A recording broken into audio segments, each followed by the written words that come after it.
GameCube has a modest library of over 650 games. Though it wasn't exactly Nintendo's best-selling console, it had many standout titles that are now considered classics. This is Super Game Ghost, and you're watching the top 10 most expensive GameCube games. Let's start. Number 10. Gotcha Force is a third-person shooter/fighting game released in 2004. It was developed and published by Capcom. In Gotcha Force, players control customizable toy-like robots called Gotchaborgs as they battle against aliens known as the Death Force. The gameplay primarily focuses on real-time battles between teams of Gotchaborgs. Players can choose from a variety of characters, each with their own unique abilities and attack styles. This game really doesn't get any more challenging or interesting past the first hour of gameplay. For some reason I kept expecting the game to become a little more complex in terms of battle tactics, but you literally just win any given battle by mashing the attack buttons. Gotcha Force received mixed reviews and has an unfavorable 56 out of 100 score on Metacritic. Critics noted that the game's graphics and presentation were somewhat lacking compared to other titles on the GameCube. Gotcha Force is worth $490. Robot that has a mind of its own. The little machine was also a life form known as a Gotchaborg from the planet Megaborg. Number 9. Go Go Hyper Grind is a sports game released in 2003. It was developed by Ponponchi and published by Atlas. This game was obviously trying to bank off the success of the Tony Hawk games, but it went about it in the weirdest possible way. Imagine creating a video game and thinking, I know, we should make a skateboarding video game and we should get the creators of Ren and Stimpy to do the art style for our game. This has gotta be one of the strangest artistic collaborations. Anyway, in Go Go Hyper Grind, players take on the role of a skateboarder competing in a series of challenges and competitions across various themed levels. The game features a cast of wacky characters, each with their own distinct personality and style. While Go Go Hyper Grind received praise for its creativity and unique approach to the skateboarding genre, it also faced criticism for its relatively short length and limited replay value. However, it remains a cult classic among fans who appreciate its offbeat style and humor. Go Go Hyper Grind is worth $500. Get ready, cause I'm gonna turn you into superstars!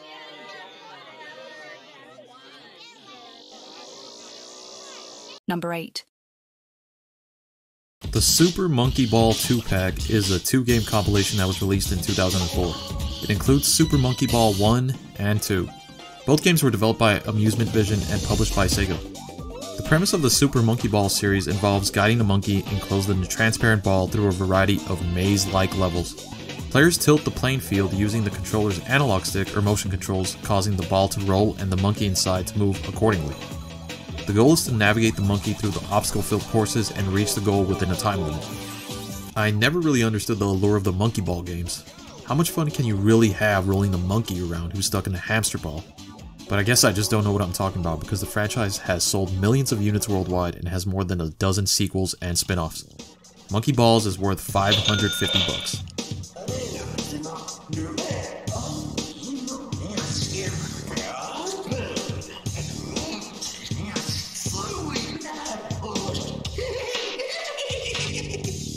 Number 7. The Sonic Adventures 2-pack, also a 2-game compilation, was released in 2005. This 2-pack includes Sonic Adventure 1 and 2. Both games were developed by the Sonic team and published by Sega.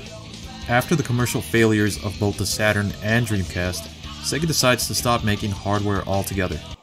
Sega also decides to broaden its audience by bringing the Sonic games to their longtime rival, Nintendo. Both games are re-releases of the original Sonic Adventure games that first came out for the Sega Dreamcast in 1998 and 2001. Sonic Adventure DX Director's Cut received mixed reviews upon its release.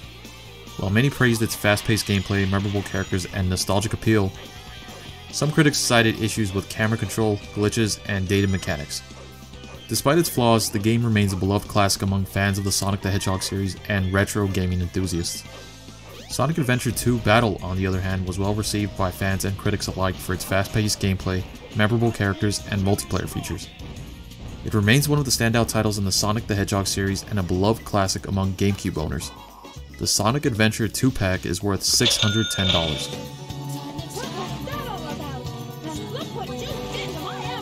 Number 6. Yet another 2-game combo. This particular one features two of the best games on the GameCube, Zelda Wind Waker and Metroid Prime. This comp was a Christmas GameCube console bundle that came out in 2005 exclusively for the American market. Like the other game comps on this list, there were no alterations made to either games, and the package comes with 2 discs. Metroid Prime marks a departure from the traditional side-scrolling gameplay of earlier Metroid games, instead offering a first-person perspective. Despite the change in perspective, the game retains the exploration, puzzle-solving, and action elements that define the Metroid series. Players control the protagonist Samus Aran as she explores the mysterious planet Talon 4. The Legend of Zelda The Wind Waker is set in a vast oceanic world known as the Great Sea, where players control the protagonist, Link, on a quest to rescue his sister and defeat the evil sorcerer Ganon. The story follows Link's journey as he sails between islands, uncovers ancient secrets, and battles formidable enemies. The Metroid Prime and Zelda Wind Waker 2-pack is worth $700.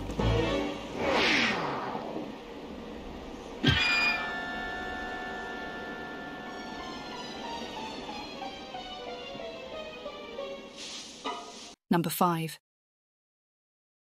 Next up is the Pokemon Colosseum pre-order version. Pokemon Colosseum is an RPG released in 2004. It was developed by Genius Sonority and published by Nintendo. Unlike traditional Pokemon games where players catch wild Pokemon, Pokemon Colosseum primarily focuses on battling and snagging shadow Pokemon from other trainers. The game features a unique mechanic called the Snag Ball, which players use to capture and then purify their shadow Pokemon.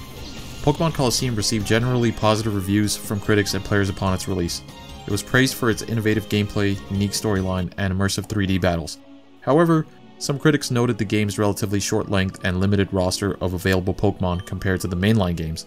Pokemon Colosseum is the best-selling RPG for the GameCube, and it has sold millions of copies worldwide. However, the pre-order version is rare and therefore comes at a premium price. Pokemon Colosseum is worth $750.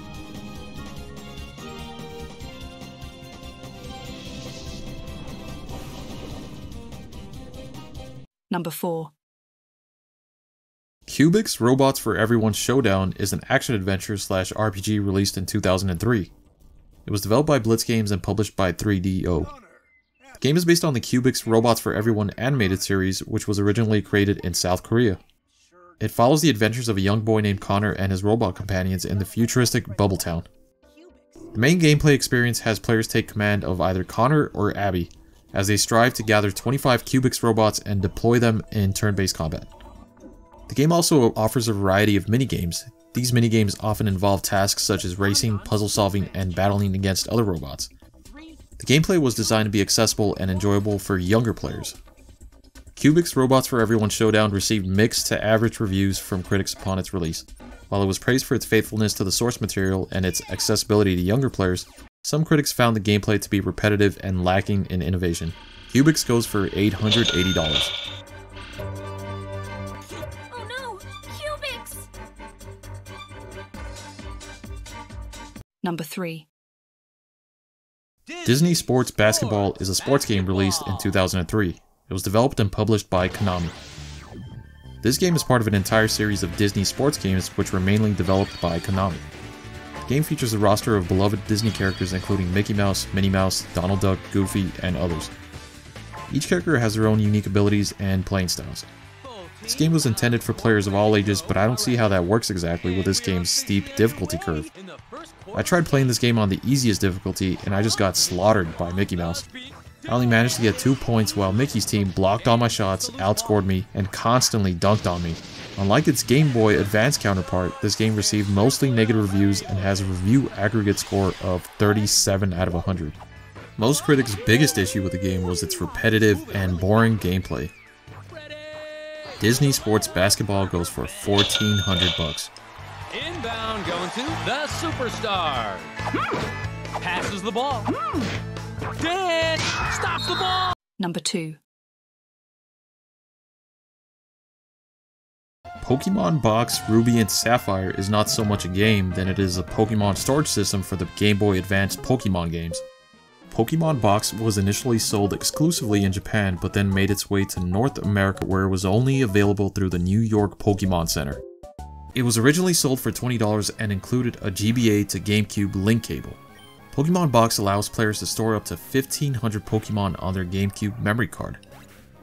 This feature was especially useful for players who wanted to collect and store large numbers of Pokemon without filling up their Game Boy Advance game cartridges. The software provides various tools for organizing and managing Pokemon, including sorting options based on type, level, and other attributes.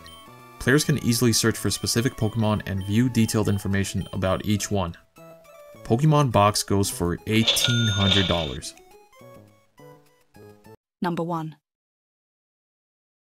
The number 1 spot on our list is the Sonic Heroes and Super Monkey Ball Duo Pack. Yet another 2-game compilation on this list. We've already gone over Super Monkey Ball, so let's briefly get into Sonic Heroes. Sonic Heroes was released in 2003. It introduced a team-based gameplay mechanic where players control a team of 3 characters simultaneously. Each team consists of 3 members, a speed character, a flight character, and a power character. Players can switch between the characters in real time to take advantage of their unique abilities and attributes. Now keep in mind, a complete in-box Sonic Heroes goes for about $35, and Super Monkey Ball goes for about $20. Also, this very same compilation for the original Xbox is about $100. The GameCube version of this compilation, on the other hand, goes for an insane $4,350.